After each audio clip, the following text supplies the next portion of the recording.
All right, KMR. We're talking BRAP.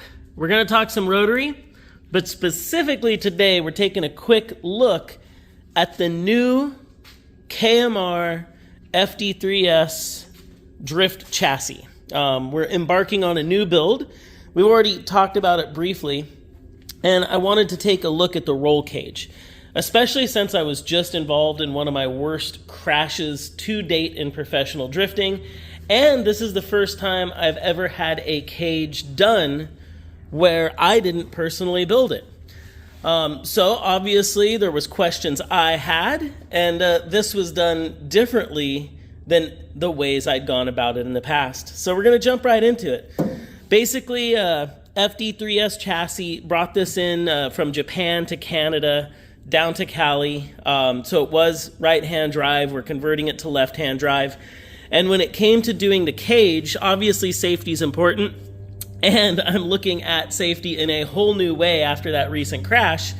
But with this build, we wanted to do everything we could to enhance the chassis' rigidity, driver safety, and give me driving space. One of the things we realized with the MX-5 was how the door bars are made, where the internal transmission tunnel lays and seat position all play a part in the functionality of a drift car because you're using all the tools possible: steering wheel, e-brake, clutch, your hands are moving, your feet are flying.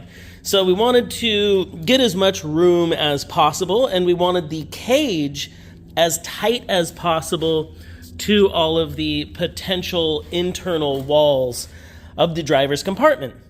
And this is all really hard to do when you're working with a general tube bender, when you're doing it by hand.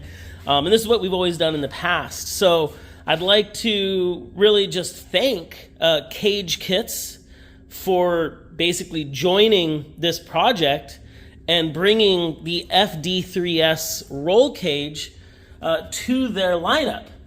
We were able to get help from Gremlin Racing, who took one of my FD3S chassis, RX7 chassis, and got it out to Cage Kits, where they actually 3D scanned the car, the internal cockpit and elsewhere, to create that computer rendering so they could model entirely in the computer the roll cage that's going to not only have different options, but fit together for anybody to purchase and weld up themselves, but to really optimize driver cockpit, driver safety, comfort, rigidity, all of the above. And I'm really happy with it. When you really start to look at it, they were able to bring these door bars right out to the door wall.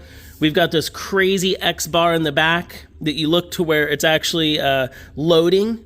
We've got some great cross structure, Xing, and triangular rigidity, which means in a side impact, a rollover, or any type of forward impact, you can see how it's all actually helping brace itself together for rigidity. So really happy here, really good looking. I'm going to add a couple dimple die plates because I love that extra strength and I love that look.